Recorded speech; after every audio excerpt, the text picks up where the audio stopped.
Good evening, London. Allow me first to apologize for this emergency channel. I do, like many of you, appreciate the comforts of the everyday routine, the security of the familiar, the tranquility of repetition. Bloody hell. I enjoy them as much as any bloke.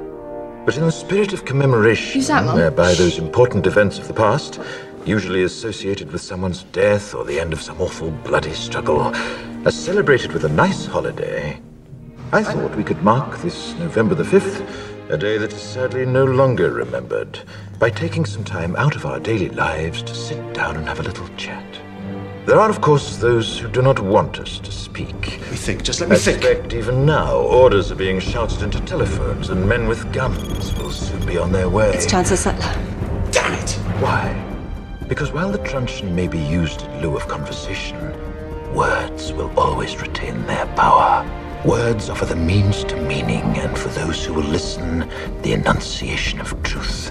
And the truth is, there is something terribly wrong with this country, isn't there? You designed it, sir. You wanted it foolproof. You told me every television in London. Cruelty and injustice, intolerance and oppression.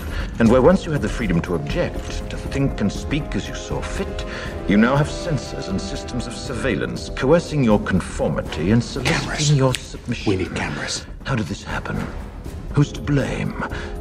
Well, certainly there are those who are more responsible than others, and they will be held accountable.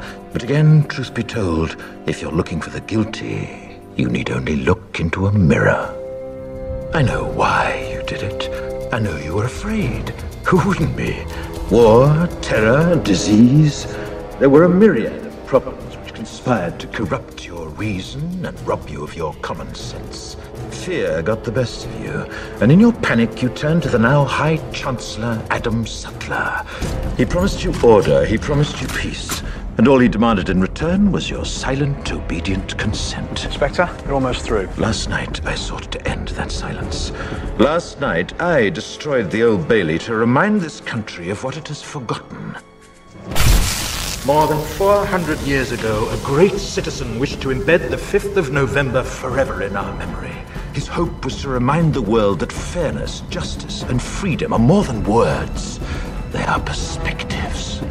So if you've seen nothing, if the crimes of this government remain unknown to you, then I would suggest that you allow the 5th of November to pass unmarked. But if you see what I see, if you feel as I feel, and if you would seek as I seek, then I ask you to stand beside me 1 year from tonight, outside the gates of Parliament, and together we shall give them a 5th of November that shall never, ever be forgot.